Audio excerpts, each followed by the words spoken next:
welcome to the Karen Kenney Show. Hey, you guys, welcome to the Karen Kenney Show. I'm super duper excited to be with you here on this. It's a super sunny day, but it's freezing outside. Oh my God, when is it going to end? The good news is I think daylight saving time is coming up this weekend. So we'll get a little more light. Thank you, baby Jesus. We'll get a little more light. The days will be a little longer with some sunlight, with some daylight. Oh my God, I can't wait. So welcome to the show. It is extra kooky out there. So now more than ever, you guys, we need each other. And I think of this podcast is a really great anchor and a really great touchstone for us to kind of get together. And at the very least, for me to help maybe spread a little more love in the world, share what's on my heart and mind, share some helpful tools, do a little storytelling, a little spiritual mentoring. So today, I don't know, I might just keep it simple and call this sucker toxic positivity. Now, to be clear, I'm not a huge fan of the word toxic. I think it gets thrown around a lot. Like, oh my God, you're so toxic. He's so toxic. They're so toxic. Ugh. So I don't really like when things become a little too popular in the universal vernacular, but it is what it is. And it's easy though. It's easy to just say this because people will be like, "Oh yeah." Or some people might be curious and say, "What is toxic positivity?" So, we're going to talk about today what it is. I'm going to give you some examples. I might even tell you a little personal story. We'll talk just a smidge about like emotional intelligence and how that kind of plays into this. We'll talk about why it's harmful, why it's not that great, why it's not helpful, and how not to inflict that shit on yourself and others. So buckle up for safety. Hopefully, this is going to be a helpful episode. So, first of all, um, I'm a person who, and I'll talk a little bit more about this. I kind of call myself an optimistic or an idealistic realist. So I'm really optimistic, I think. I want to say by nature. I think as a little kid, I was wicked optimistic. And then I think life kind of like beat it out of me a little bit. And I think there was a little phase where people who knew me and loved me and had to live with me and were my teachers and stuff might have said I went through a phase where I was like negative. I had a bit of an attitude problem. And as Miss Lefebvre, as Kayla Febb often would say about me back in the day, you hated everything. I would just be like, I hate that. That's stupid. I hate that. Oh my God. But now, I mean, I do think that I'm a wicked positive person. And, and I try not to dip into toxic positivity. I'm not going to say I've never done it. I can certainly look back on my life and say, oh yeah, there might have been times when I did not have the capacity to do anything other than just hold on for dear life and try to be toxically positive. Okay, but let's start this off with kind of defining what it is, and I'm going to give you a couple of different ones. I always like to see what the interwebs or the dictionary has to say about what it means. But so here's like three different ones. Number one. Toxic positivity is the belief that people should maintain a positive mindset no matter how dire or difficult a situation is. That's one definition. Here's another. Toxic positivity is the practice of forcing an optimistic outlook in the face of negative emotions or experiences. Now, this part is important. It can involve invalidating or minimizing others' feelings. I would say it could also invalidate or minimize your own feelings. What is toxic positivity? It is the pressure to only display positive emotions, suppressing any negative emotions, feelings, reactions, or experiences. It invalidates human experience and can lead to trauma, isolation, and unhealthy coping mechanisms. Now, I think between the three of these, they've all done a fantastic job of kind of laying it out. And what I find fascinating is the words that they chose to use. Like in the first definition, the word should. right? That people should maintain. And the second definition, the word forcing. And in the third definition, it says the pressure, right? So what all this tells me is as soon as we start to should on ourselves or anybody else, there's judgment, there's attack, that's not going to end well. That is not going to end well, my friends. Oh my God. Anytime we're trying to force anything, anytime we're trying to put pressure on anything, it means we're trying to kind of go against what might feel intuitive or instinctual or natural, right? We're trying to force something else. And look, I believe that there is power, right? There's something really wonderful. I do think that there are benefits to being optimistic, having a positive outlook. But what happens is when we go into toxic positivity, it like denies us our own human experience. It denies others their own human experience because it's kind of like um, when people are like, we've called it like being Pollyanna-ish, like just, oh my God, everything's okay, right? People who are falsely positive like all the time, they put on like a facade or they act like everything's fine or they never want to talk about anything difficult. They always just want to keep everything surfacey and light and like we don't talk about these things. Like we're not, you're basically being told that you need to abandon certain parts of yourself and leave them outside the door, leave them outside this household, leave them outside this relationship, leave them outside this conversation. Um, and while having a positive outlook and being optimistic and being able to find the silver lining, like I get it. Those I think those are fantastic to have. But if you insist that people are always only positive, it is not really that fantastic for people's well-being and their mental health, because you're basically asking people to deny that it's hard sometimes. You're asking people to pretend, to perform, right? And act as if that things aren't sometimes tough or things aren't sometimes bothering them. You know, they're not allowed to be the full kaleidoscope experience of themselves. As I often talk about it, like I say, the Skittle rainbow, like taste the whole Skittle rainbow of your human experience. We all have painful emotions. We all have things that we are going to go through. We're all going to have um, tough experiences and times in our life when things are not rosy and things are not cheery and things are getting really real. Like, and I mean like capital R real, realistic, like here in this world of what we would call in spiritual traditions, whether we call it the Maya, the illusion, or this idea of separation from self, source, and spirit. You know, it can be really hard sometimes to be human. And I'm all for, and you guys know because I'm a fan of people like David Goggins, and we'll actually talk about him in a little bit, who are all about like, let's go, pick yourself up, you can do it, da da da da. Like I love that, and I love that, and and it's the and that I kind of want to talk about because when we force people or put pressure on them, or we're trying to deny their very real human experience, it's basically like you're trying to deny them their right to feel what they feel. And you're trying to kind of force them to only be a particular way. And it's usually a way that you feel comfortable with. And we'll get into that in a minute. So that's what toxic positivity is. It can look like, I'll give you some examples of it in a moment too. Um, so I'll give you some examples and then I'll tell you a little story. So here's some examples of it. It takes obviously there's a lot of ways that it shows up. It's a wide variety of forms, right? You might have experienced some of these in your own life. You can double amen hands me if you have. In fact, I've done podcasts in the past where I talked about like the things that people say, right? There's just stupid shit that people say because they don't know what else to say.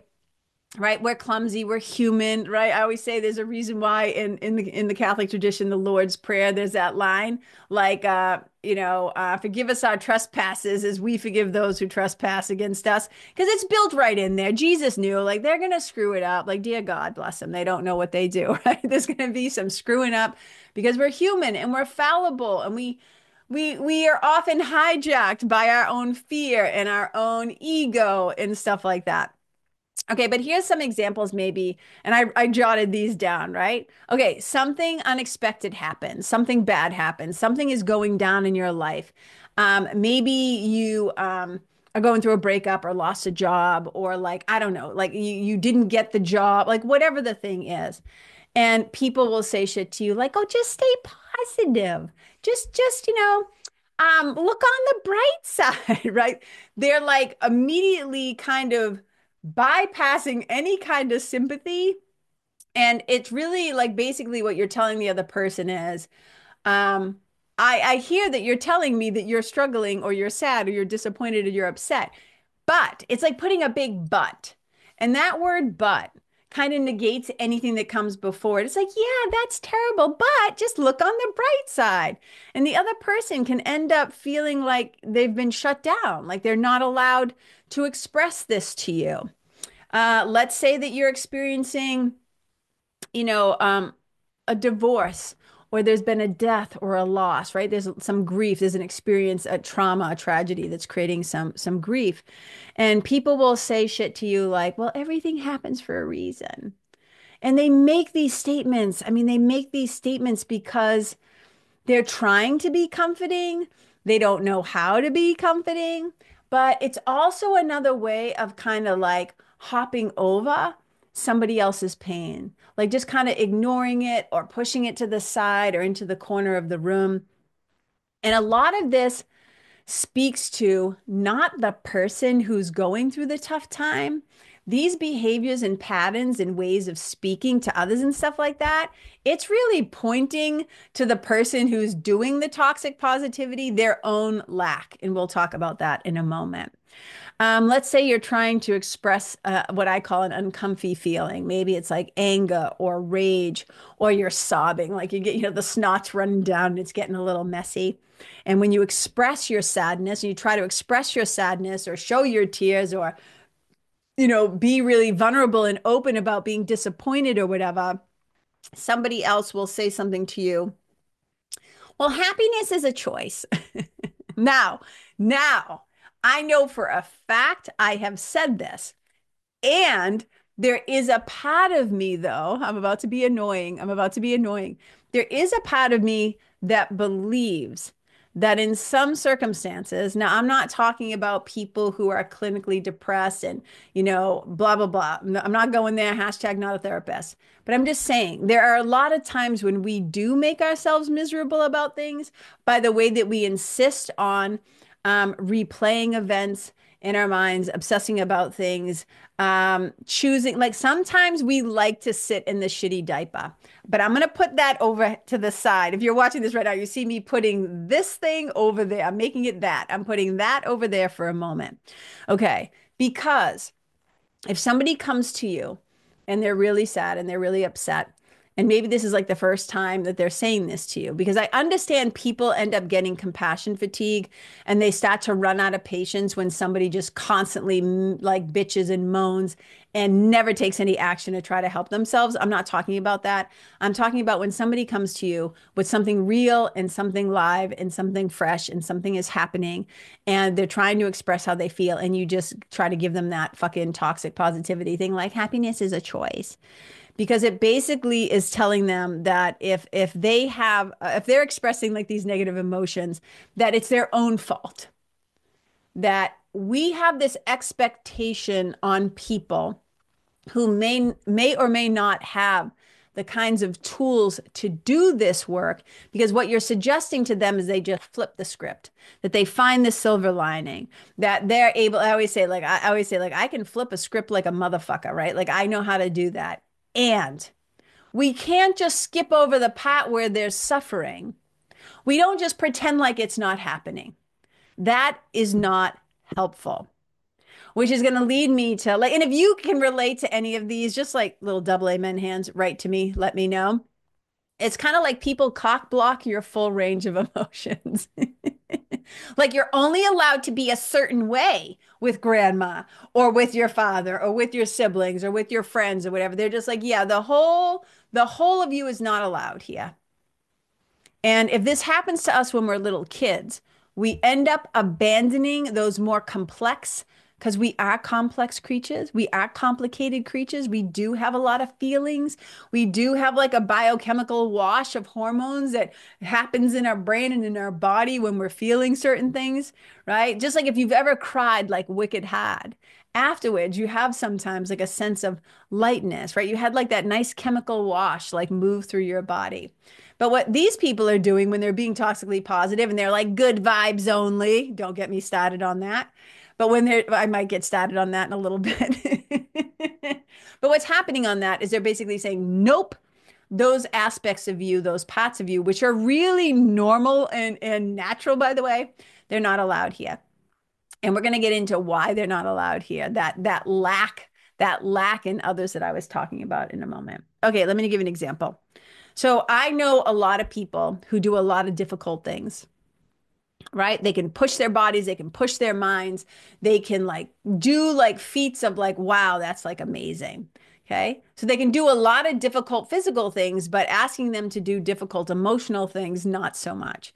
And part of how they're able to push through and do very difficult things is they just abandon those parts of themselves that might not be super positive or super like goal oriented. They just kind of like shove that part of themselves over there.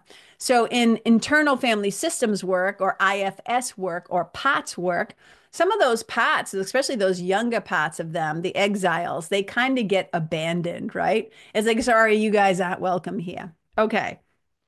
So um, this has happened to me in different ways, but I'm gonna kind of bring together like I'm gonna pull from different things to make one story, just so you know. But it's a true story. So when you're an entrepreneur, when you work for yourself, when you are self-employed, you are a solopreneur and you're trying to figure things out sometimes. There are times when you're making really good money, and then there might be times when things get slow and things can get a little scary, and you're like, what am I doing? And I like you ask my sweetie, ask KT, ask my best friend, ask a few of my entrepreneurial friends. There have been times when I've been like head in my hands crying, like, oh my God, like what am I doing? Does anybody even want what I'm offering? Does the world even want what I'm offering? And, it can be really stressful. And there have been times when I've been just like crying my eyes out. Okay. There have been other times when maybe I'm not like sobbing or crying or like rubbing my face, like, oh my God. But there's something weighing heavy on my heart or heavy on my mind. And I'm trying to figure out like what my next right step is and what should I do and blah, blah, blah. And there have been times when I've talked to people, and this is why I think, oh, God bless quote unquote coaches. I'm a coach myself. I'm a life coach myself. I'm a change worker, right? I get it. I do this stuff for a living.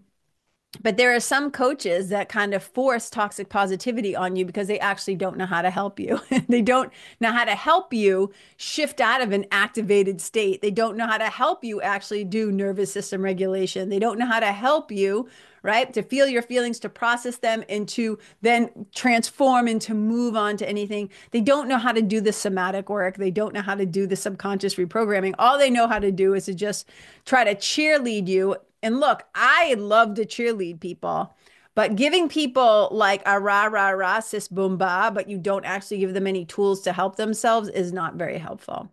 So a lot of times what people do is they just go to toxic positivity and they basically just disregard what you're feeling. Here's an example. I remember talking to a friend one time about one of those times when I was struggling with my business and I was trying to figure out what my next move was and what I wanted to do and if I was going to keep doing this or stop doing that or go do this or whatever. But I was really struggling and I was nervous about money and I had some fear and I was like trying to like hash it out. And they were asking me like, how are you doing? And I was trying to explain to them. And I don't really like to give too much airtime to when I'm like stressing out and stuff like that or struggling. Um, it's not that it's not welcome, but I just don't like to spread it around too much. You know what I mean? I don't like to always say, I don't like to inflict my stuff on other people. But this was somebody I'd known for a really long time. And I thought, all right, I'm going to just be vulnerable and I'm going to share with them how I'm feeling. And I just started trying to explain to them like what was going on, like kind of what I was thinking, what I was feeling, where I was struggling. And when I tell you that I was immediately met with like a wall of toxic positivity. So there was no, I'm so sorry that you're going through this. That must be really hard. I can see why this is a big decision for you. I'm so sorry that you're struggling in this way. There was no tell me more. Know what there certainly wasn't. There was no how can I help? What can I do? Do you just want me to listen or do you want some, do you want support or do you want maybe some solutions? Like none of that was offered. It was just, you'll figure it out. I don't worry about you. You got your shit together. You're tough. You're smart. You'll figure it out. You got this. You got this.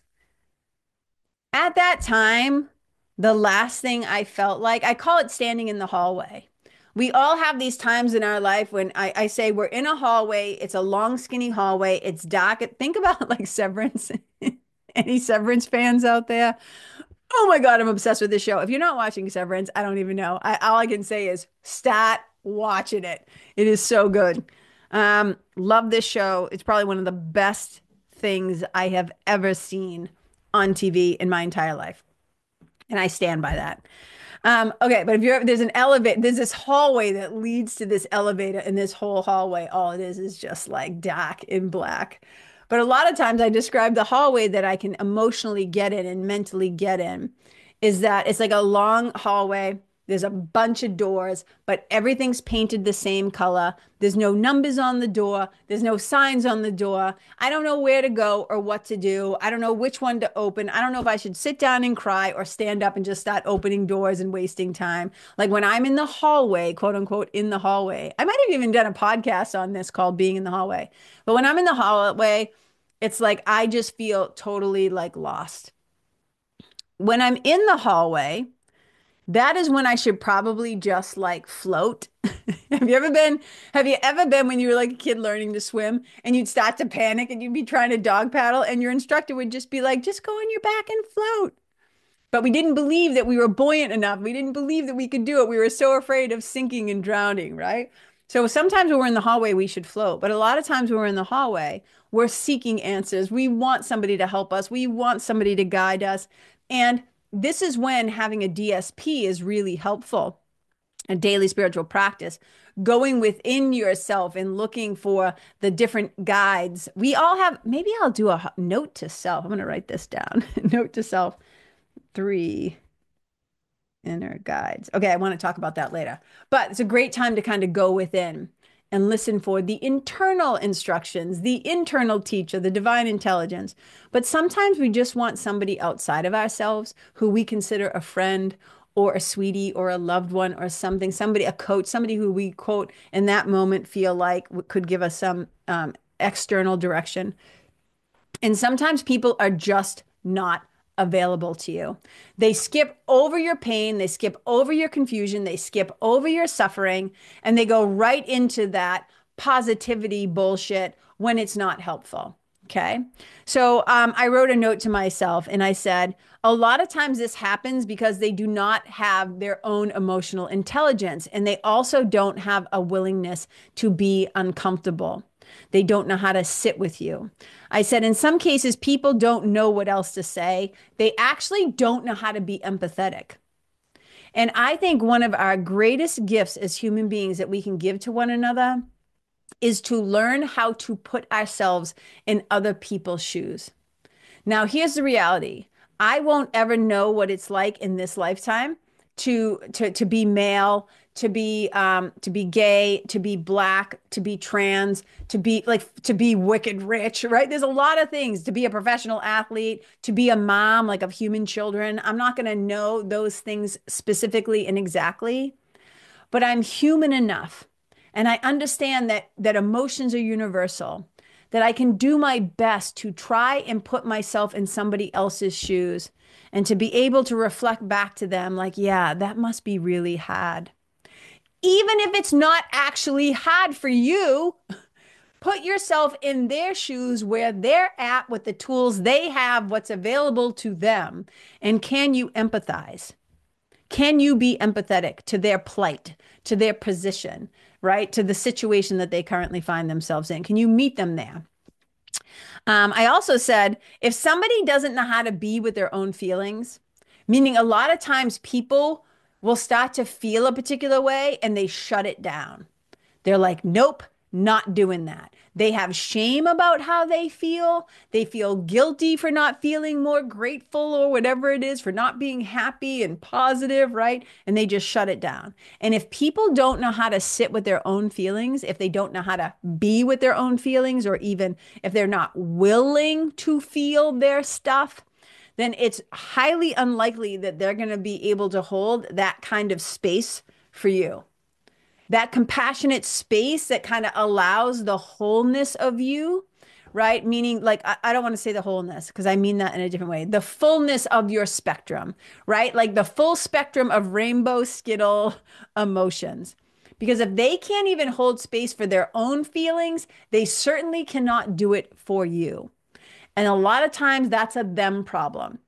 However, because you're the one that is feeling a lack in that moment, you're feeling insecure or unsure, or you don't know what your next step is and you're confused and you're looking for advice, and you've kind of done this power dynamic where now you've shifted the wisdom and the knowledge and the solution and the source of the ending of your suffering onto them. And they just say to you, be positive, be happy, you'll figure it out, like whatever. You end up feeling like it's a you problem when somebody else does not extend, right, some support. And it doesn't have to be that we fix people's problems for them, but if we're not willing to sit with them, and it doesn't mean that you don't hold a vision in your mind, right? And let me say it like this. So as a spiritual mentor, when somebody is suffering, when somebody is bumping up against something, when somebody is going through something, one of the best things that I can do for them is in my mind, hold them as I believe they really are. Hold them at their highest potential in who they really are, as one of God's kids, as the light of the world, as part of the universe, as an intelligent, right, intuitive being, right? So I hold them in my mind as happy, healthy, healed, whole, and holy. I try to see them there.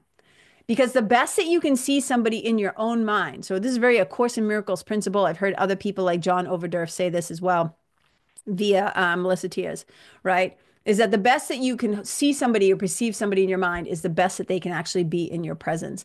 So you try to hold them in your mind in that way.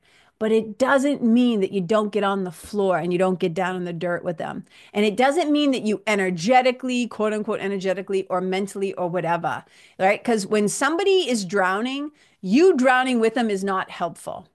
You want to stay buoyant enough that you can pull them up, that you can try to help them, right? But you've got to also be able to be empathetic enough and sympathetic enough that you can say to them, I can understand how hard this must be. And even though I can't know exactly what it feels like to be you, know that I'm here for you. I'm here with you. You're not alone, right? You don't have to walk through this alone. Because there's a difference between optimism and holding a positive vision and just being totally toxic. Being optimistic is like, there's a solution to this. And I don't know what it is, but we'll figure it out together. Or I'm here if you need to talk. You don't have to go through this alone, right? I believe that there will be an outcome to this. We might not understand what it is right now, whatever. There's a difference between having like leaning towards happiness and optimism and positive outcomes versus just forcing it on somebody way too soon. Because that's when it becomes harmful. And let's talk about that. Okay. So why is toxic positivity not so soothing to be on the receiving end of, whether we're inflicting it on ourselves or others? Because it can harm people. It's harmful because it can be harmful. It's harming to people when they're going through something really difficult or something really stressful. When somebody is trying to share in a vulnerable moment, a genuine human emotion, when they're looking for support, and they are basically like, sorry, they're spiritually bypassed, or they're dismissed, or they get ignored, or they get told outright that this isn't true, that's not how it is, don't worry about it. When they end up walking away feeling invalidated, here's the thing that happens, especially if you are a person who is not good at asking for help. If you are somebody who has learned to be through your own, because of your own experiences as a child or whatever, or coming up, to be hyper, hyper independent, right? Like you are wicked independent. I don't need help. I can do it all myself. I'll figure it out, right? Hello, I was one of those kids, right? So when you're somebody who's like that, and then you basically start to feel enough nervous system safety where you're like, okay, this person is my friend. This person says they love me. I'm going to risk this and be vulnerable and ask for some help and share how I'm really feeling.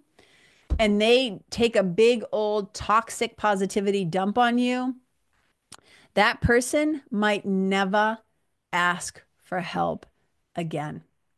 Because if they start to feel shamed, right, from the outside, if they start to feel shamed or they start to feel ashamed, like internally, there is a really good chance that they won't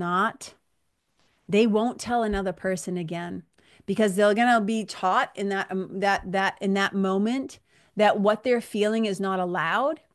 Sometimes when you feel like it's just not attractive, like, why are you being so dramatic? Oh my God, you're too much. Like, you are too much. It's going to be, they're basically being told who you are and what you feel is unacceptable. They need to know. Humans just basically need to know that what they're feeling, that their emotions are valid. And that when they come to you, whether you are a friend, whether you are a family member, whether you're a sweetie, somebody you're dating, whether it's your support group, your AA meeting, the nest, right? When you're in that kind of a group, a community, they're looking for some sort of support, community, connection, relief. They're wanting to feel loved just as they are, even with their big, messy, confusing emotions. And if we just try to pour that pink paint all over them, as they often say, just pour, oh, it's all going to be okay. There's nothing wrong here. Like, don't look behind the curtain. Right? It can create, it's shaming. It's shaming. It's not soothing at all. It also makes people form what I would call survival mechanisms, what other people will call avoidance mechanisms, meaning that they'll basically learn that those emotions aren't allowed, and that when I am in my full self expressing these things, it makes other people uncomfortable. So instead of talking about them, I'm just going to do what the term I have coined. I wrote it's in my memoir actually, and I called this survival strategy, sucking it up and stuffing it down. And that's what they'll start to do. They'll start to realize that they're going to turn those things in on themselves. And this is how a lot of us end up, right? With this is what they say, that women more, I don't know the exact number, so I don't even want to use it, but just say women way more than men. Because we believe we're supposed to be able to do it all and figure it all out and multitask and do all the shit for everybody else all the time, right? When we find that we're not actually capable of that, and we feel guilt and shame for not having it all together all the time and knowing everything, right? Not, it's like learning that it's okay to not be okay, right? But we think we, quote unquote, should be able to do it all. And if we find out we don't, it's why women more than men at a shocking rate have more autoimmune disorders. And learning to say no, PS is a little PSA on the side, learning to say no and really letting your no be a no and letting your yes be a yes, is healing in and of itself. Self-love is healing in and of itself. Um, so because if we learn that these feelings are not welcome out there with people who quote unquote supposedly love us, then what will happen is we'll start to deny them within ourselves. We'll deny them. I love D word. I love alliteration if you haven't noticed. We'll deny them. We'll discount them. will, what's the other word? Pretend that they're not happening, put on a fake happy face all the time. And you might know a person like this. I often talk about the kind of people who are quote unquote always performing that they're happy, that underneath that, there is a rage that you cannot imagine. When people martyr themselves and they just do everything for everybody all the time, and they just act like everything's fine. Underneath that, when I tell you, there is a rage. There is a rage that is not allowed to be expressed. So they just dismiss it. They just suck it up and stuff it down in themselves because they're taught that. We're taught that as little kids, right? When you were the easy one, when you were the one that nobody had to worry about. And I've said this before. I've had people say to me, like, you're tough. You'll get through this. You, I don't worry about you. You got the tools, you got the ant. You, I don't worry about you. And I'll sometimes be like, you should worry about me a little bit. Check on your strong friends. Check on your tough friends. Check on your friends that look like to the outside world that they make it look so easy and they got it all figured out. Okay. Check on them once in a while. Worry about us a little tiny bit. Check in with us once in a while. Okay. The other thing that why toxic positivity can be harmful to people is that it doesn't allow people to actually know that they can have difficult feelings and come out on the other side of them. There's no room for emotional intelligence growth. There's no room for people to learn that they can survive difficult times. When we just try to skip over the hard parts, that's not loving. When we just try to skip over and spiritually bypass, I see it right now in the spiritual community, right? What's going on with Trump and Musk and the government and all the bullshit and all the horror and all the thing. It's like a daily assault on people's nervous system. And there are people who say, like, I think it's fascinating. I think it's fascinating. You know, I think Americans in general, there's certain things they don't like to talk about. They don't like to talk about money, right? That meaning like they don't like to tell you like about their finances. So money, food, sex, religion, politics is these things that they like. If you ever grew up in a family, it's like, oh, we don't talk about that. We don't talk about that. I'm like, this is the shit that we really should be talking about. And there are a lot of people who think that politics, it's not spiritual. It's not spiritual to talk about politics. I'm like, look, politics is in everything. Who you get to marry, right? What the air you breathe, that's political. The water, the environment, the food that's available, political, political, political, right? Politics is life. Now I understand, I'm not going to go down a huge rabbit hole. I understand separation of church and state. That makes sense. But to the people who have spiritual practices, the people who are doing critical thinking, the people who are paying attention and becoming more aware and want to be part of the solution, the helpers, the spiritual people, the quote unquote miracle workers. And I'm not saying like the people who learn to shift their mind out of fear to love, right? These are the people you want involved in politics. So to just bypass it and say, we don't talk about that, it's not very spiritually evolved. I'm sorry, it's just the truth. Here's the other thing. You see online a lot where people are like, oh my God, everybody's just posting negative stuff on Facebook. Everybody's just It's not negative. It's what's going down, and they are reflecting on it. They are talking about it. They are reporting.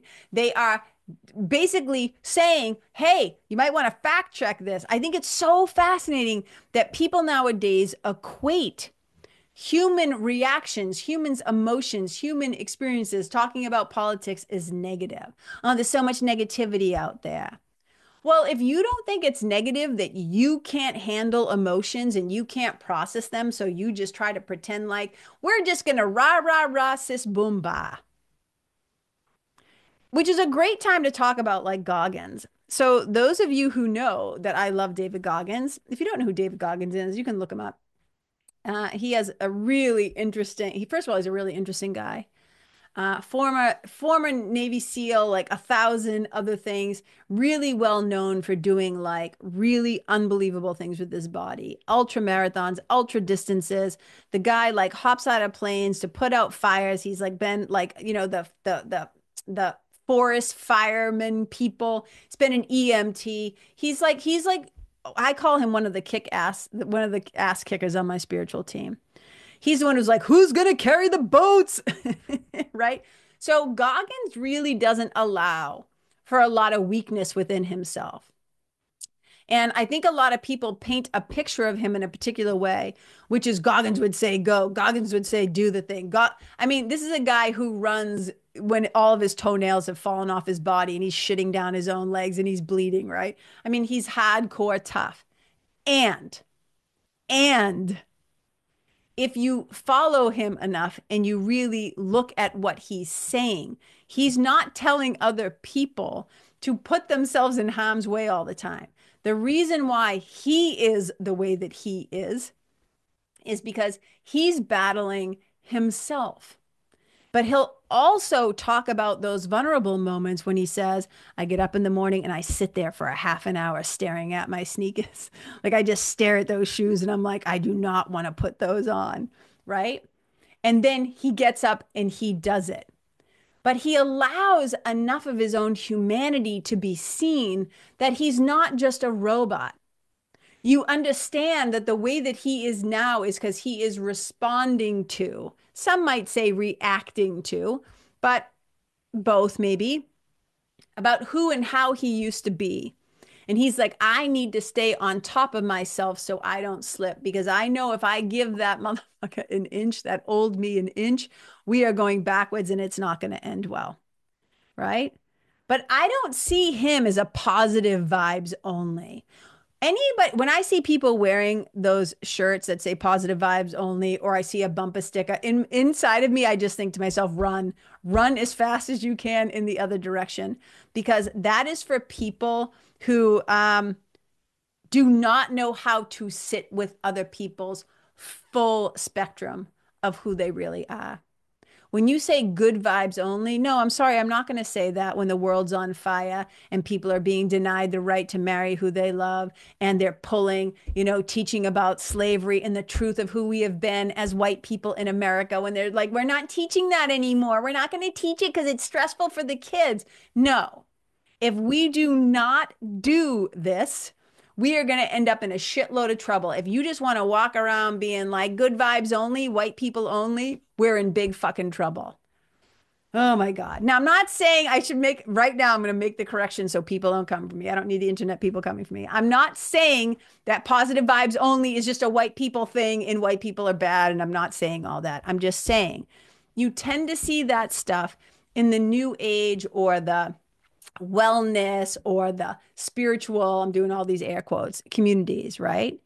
So when people are dealing with things like an illness or a diagnosis or a disappointment or a job loss or they're having money trouble or whatever, that is not the time when they need to be told, hey, just pick yourself up by the bootstrap. Oh yeah, good vibes only. No, because that's mean. That's mean. That is borderline cruel. It is not helpful.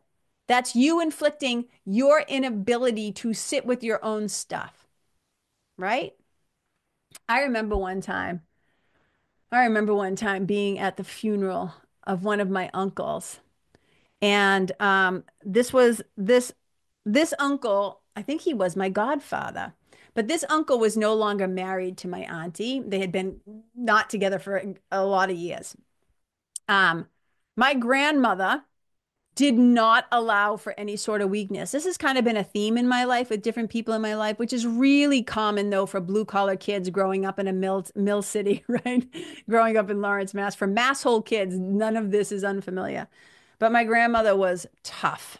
And I'll never forget, we're standing graveside. We're standing graveside, and it's like my two cousins whose dad had died. My aunt, my grandmother's next to her. I'm right behind them. Then it's my sister and like whoever else, right? And my aunt, who used to be married to this man, is sobbing. She's crying. And she's crying, of course, because this is somebody she used to love and be married to. I mean, she's been remarried for a gazillion years, but that's not the point. And she's also crying for her sons who are upset, who are losing their father.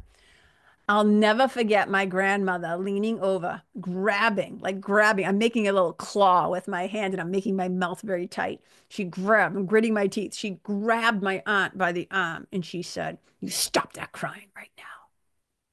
You need to be strong for those boys. You stop it."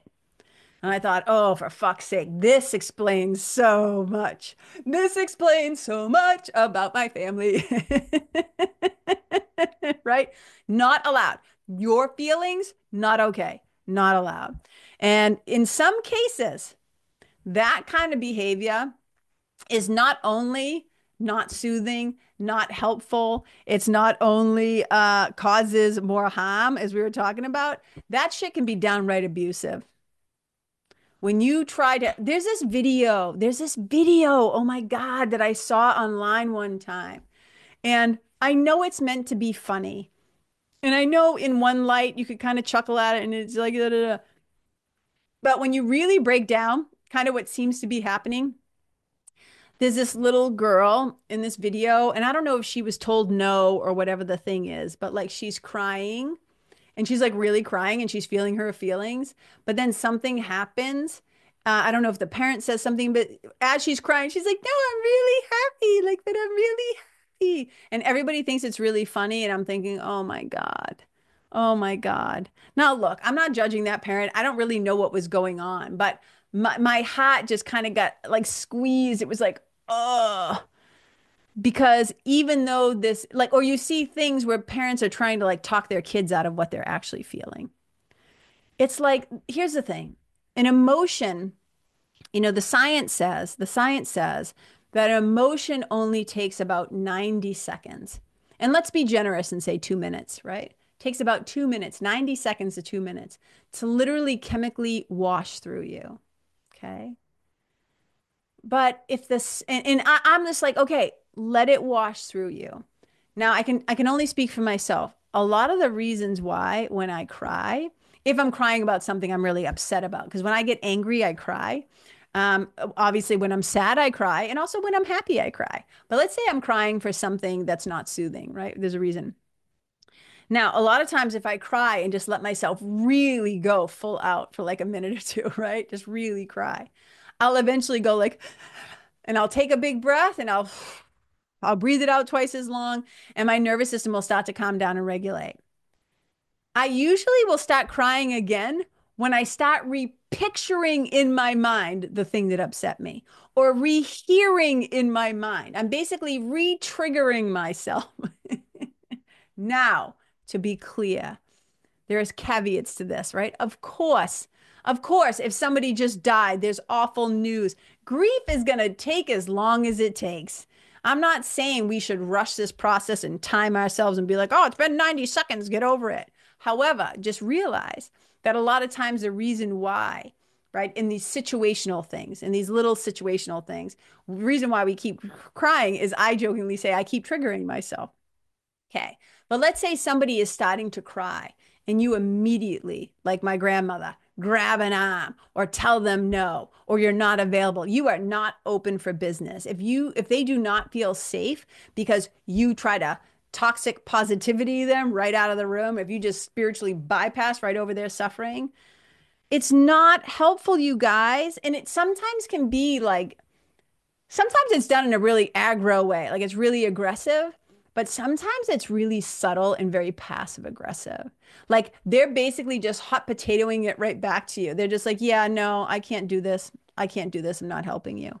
So they just brush things off. They just brush things off rather than facing them. We do this to ourselves too, right? We do this to ourselves. Sometimes it is a learned behavior where we learn to just suck it up and stuff it down. We brush off how we're feeling rather than facing how we're feeling, rather than dealing with it. We also learn to hide our true feelings because we've learned that they're not welcome. So you see a lot of this online, right? Especially on Instagram, where there's a lot of like pictures and memes about things where it's just like, oh yeah, good vibes only, or blah, blah, blah, blah, blah. And it's like, oh my God. So what we don't want to do is we don't want to minimize our own feelings or other people's feelings. If you start to get uncomfortable with other people's emotions, right? I'm not saying not everybody, hashtag not a therapist, right? Not everybody is trained or anything like that to do that. And there might be times when you'll be like, I am so sorry. Like, I'm not equipped to do this. I don't know how to handle this. Whatever. Sometimes it is better for somebody to maybe talk to a therapist about particular things or whatever. Uh, but usually, oftentimes, people just want to be heard and they want to be seen and they want to know that their feelings are valid and their feelings matter. And we don't want to shame people and force a positive attitude on them because it's timing, right? Timing is so important. Um, and if somebody does that to you, if you're like on the receiving end of that kind of toxic positivity, I hope that you can start to recognize it for what it is.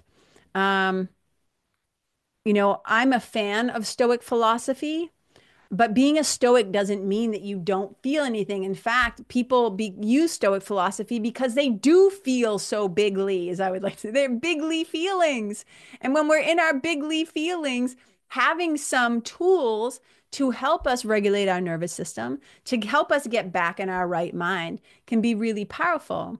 But we also don't want to be spouting things off to people like in the moment when they first come to us and they're sad or they're trying to figure something out and they come to us for help. All right. Um, it can be used as a coping mechanism. And look, I try not to do extremes. There are times when you are going to have to suck it up and stuff it down for that time, right? There have been times when I've been on, a way to teach something or speak somewhere or do something, and I get some news and I just have to like, boom, and just like pull it together. There have been times when I've gotten bad news and I've gone to a yoga class and I come in the door and I just start crying. I allow myself to be human and to be vulnerable and stuff like that. But there are just times when it's like those people are not paying for your tears, right? They are paying for you to show up and do your thing and do what you do. So sometimes it's okay to like maybe delay for a tiny bit of time, right? Like, okay, I just got to get through this talk or I got to get through this phone call, this Zoom call or whatever the thing is. And then I'm going to allow myself to feel my feelings. But we do not want to inflict it on others. There's that saying, right? Remember, it's okay to not be okay. It's okay to feel our feelings. And one of the other things too is learning how to manage our emotions. And this is like, in part of the work, it's part of the work that I do as a spiritual mentor is helping people with different tools to learn how to self-regulate, but not bypassing. We don't skip over the hard parts, right? We talk about it first. And then when we feel like, okay, I don't want to feel this way anymore. I have now created a habit or a pattern of being this way. And I'm ready. Like it's their decision, not because they've been shamed, not because whatever. It's because they're like, yeah, I've spent enough time here. Like I'm ready now to maybe try something different, right? To first go into the intelligence of what you're feeling, because there's a lot of wisdom. There can be a lot of wisdom in the body. I'm tapping my chest. There can be a lot of wisdom in your gut and in your heart and in your brain. The body, right, holds, it has its own intelligence.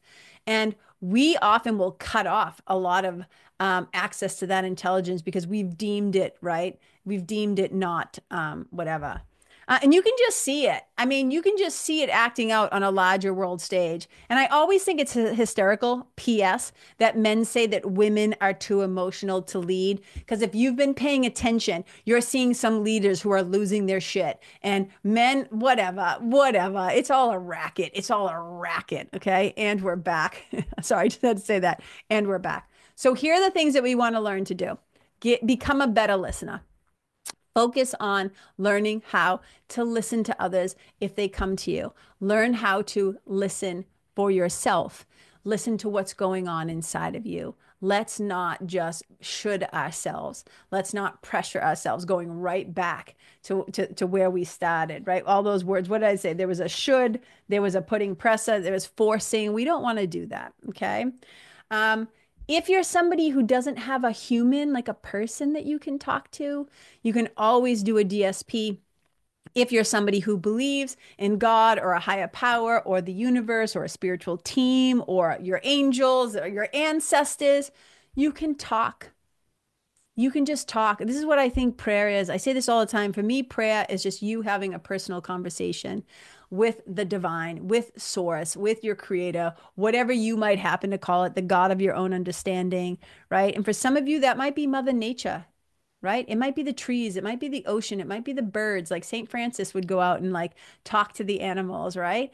For sure, I talk to the critters outside all the time. But prayer is to me is just a way of being your fullest self, your most honest and authentic self. And sometimes my prayers are, fuck, man, like what the fuck is going on? Like, please help me. Please help me to see myself, this situation, this person differently.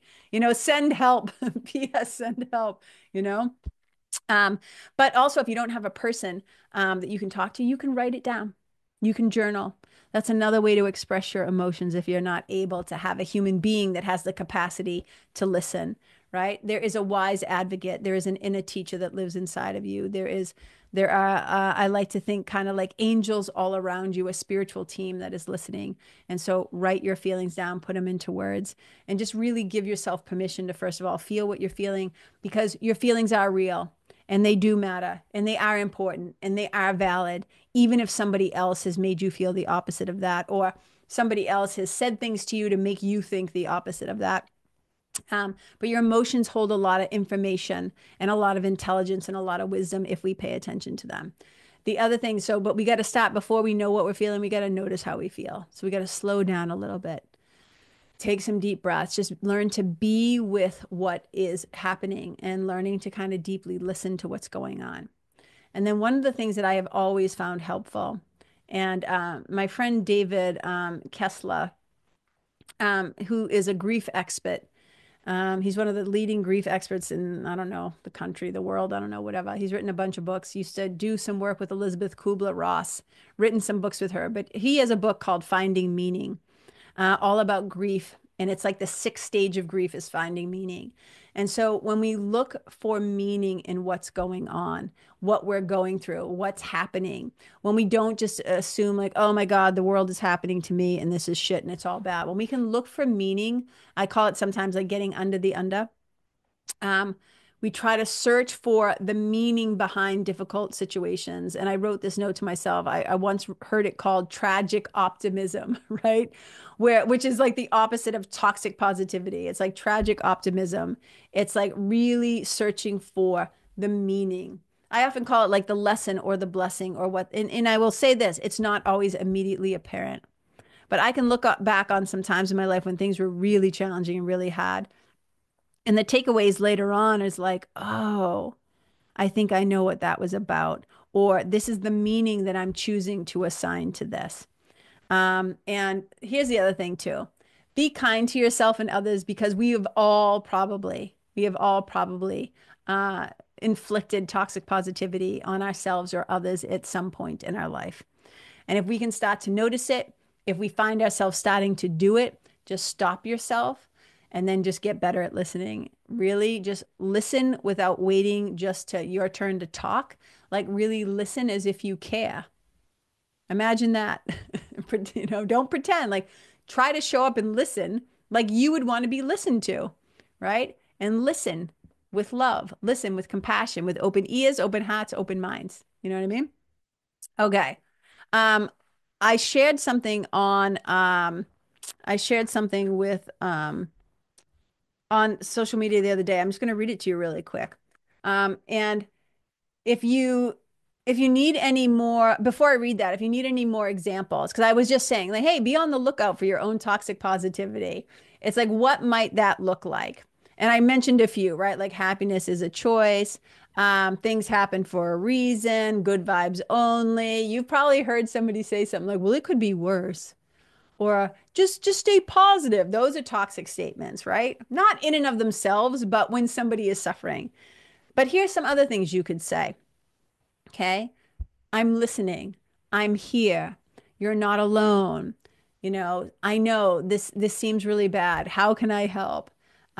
Sometimes, failure, happens. It's a part of life and we'll figure it out together. I'm here for you no matter what, whatever. That's the opposite. That's the opposite of toxic positivity, right? These are things that are actually helpful. Okay. And if you find that somebody is doing that to you, you can speak up and you can say, hey, what I don't need right now is to be, blasted with like solutions or, these, affirmations of like, oh, it's all going to be okay. Good vibe. I don't need that. That's not helpful to me. Okay.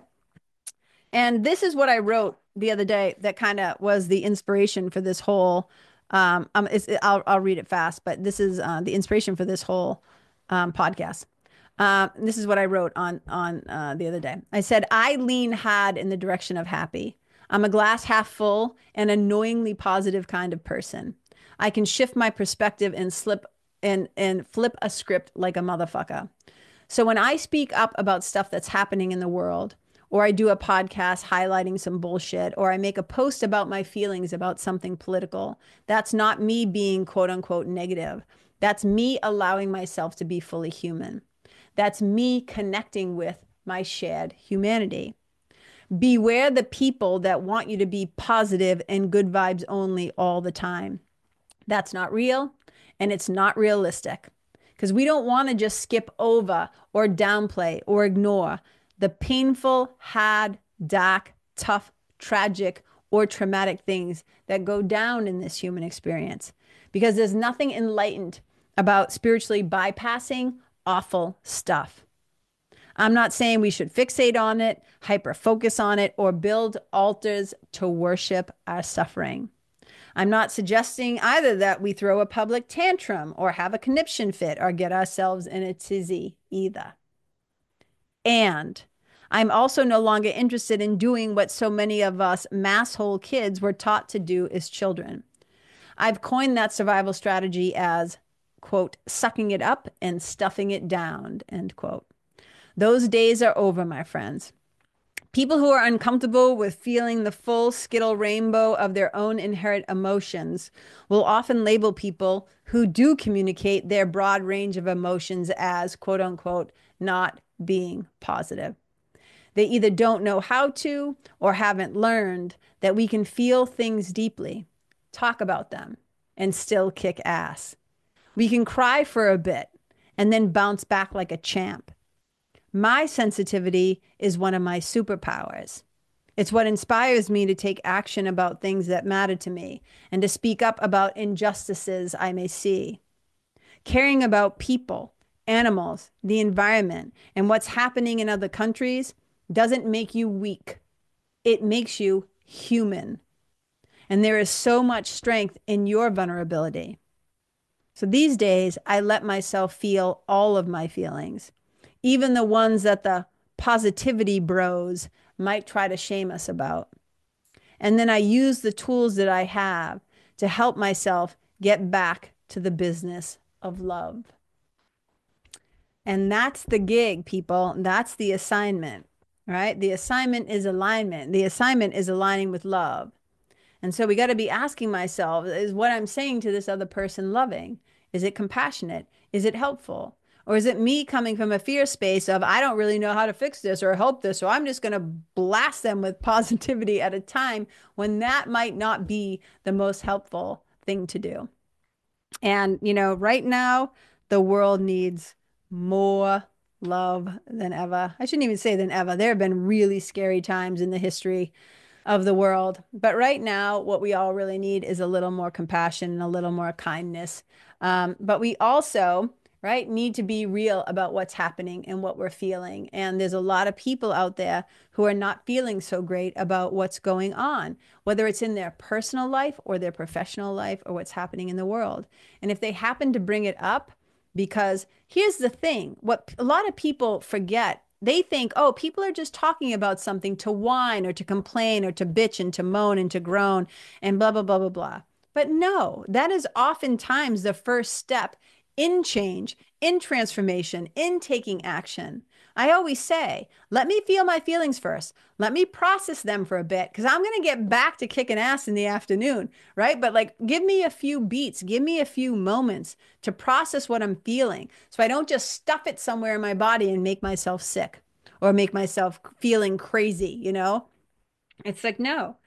Part of expressing yourself and feeling your feelings in a healthy way, that's part of the healing process. That's what allows us to be stronger and wiser and have more wisdom and have more like a more meaningful life.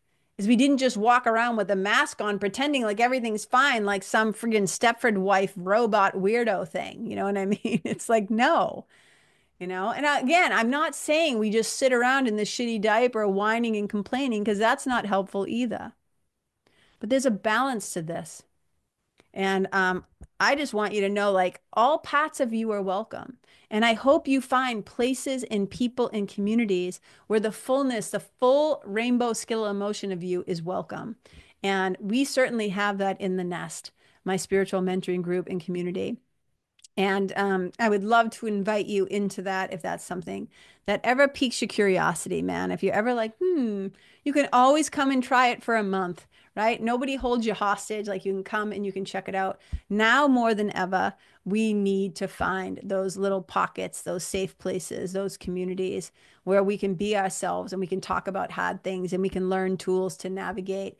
And that's one of the great things that I think that I'm able to do as a teacher is I try to take principles and concepts and tools and to make them, I always say, I try to make them easier to understand and to make them learnable and to make them more applicable. That's what a good teacher does, right? It's like I kind of curate resources and curate things and then share them with you. So it's like, I can kind of try to do my best. And a lot of these tools and a lot of these books and a lot of these things that I've learned, right? Whether it's yoga and hypnosis and all these different things is from me first. I went first and gathered all the things that I have found helpful. And now I do my best to share them with others. So if you're interested in that, just go to karenkenney.com/nest, N-E-S-T. Can also just get on my mailing list to find out what's going on and what's happening. I have online Tuesday night yoga classes. You can just go to karenkenney.com/yoga or just go to karenkenney.com/sign up, one word, to get on my mailing list. Okay. Thank you so much for listening. I hope nobody spiritually bypasses you or tries to toxic positivity dump on you. But hopefully, this episode has been helpful in some way. And I appreciate you for spending some time with me. And I love you guys. And wherever you go, may you leave yourself and the people and the animals and the environment and the place better than how you found it. Wherever you go, may you and your presence and your energy and your love and your compassionate positivity, right, be a blessing. Bye.